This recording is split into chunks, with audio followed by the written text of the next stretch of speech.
Biashara ya keki hailipi. Je, ni kweli biashara ya keki hailipi? Sasa naenda kukupa ufafanuzi kwa nini biashara ya keki hailipi. Biashara ya keki haitokulipa kama unafanya makosa yafuatayo. Kosa la kwanza ni kusahau kuingiza gharama ya vitu vya msingi sana.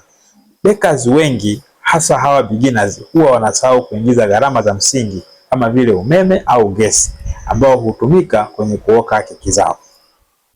Ukisahau vitu kama hivi, utataja bei ya keki pasi na kujua kwamba bei unayotaja aidha ipo chini kuliko gharama za uzalishaji. Kwa hivyo utakuwa unapata hasara kila siku na hutaona faida kwenye keki. Kosa la pili ambalo bakers wengi hulifanya ni kusahau kuingiza labor's charge.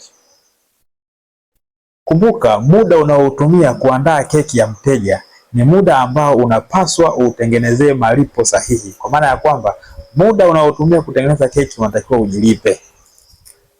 Kwa labor's charge watu wengi husahau kuingiza kwenye gharama ya keki, kitu ambacho ni cha msingi sana. Usipofanya hivyo, basi wewe hutaona faida ya keki.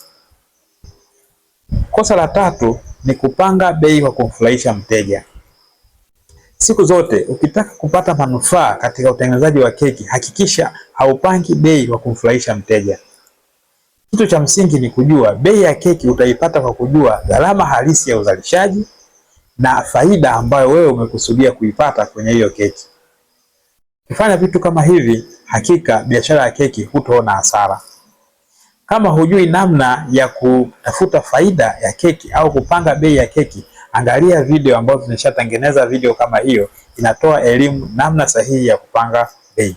Kama hutopata video hiyo, basi nenda kwenye comment section, niandikie neno bei na mimi nitakuelekeza namna sahihi ya kupanga bei ya bidhaa yako. Kosa la tatu ni kutokuwa na umakini au kutokujua gharama halisi ya utengenezaji wa keki. Hii hupelekea kutaja bei pasipo kujua kwamba aidha bei unayoitaja ipo chini au ipo juu sana. Lakini ikiwa juu sana inaweza isiwe shida sana. Shida inapokuja ni pale unapotaja bei ambayo ni ya chini kuliko gharama ya uzalishaji. Kwa kufanya hivi utaendelea kupata hasara kila siku na utaona biashara ya keki sio biashara nzuri. Lakini kosa la mwisho ni kubahatisha kwenye bei. Kubahatisha kwenye bei inamaanisha ya kwamba hauko makini na upangaji wa bei zako, kwa maana ya kwamba bidhaa moja inaweza ikawa na bei tofauti tofauti.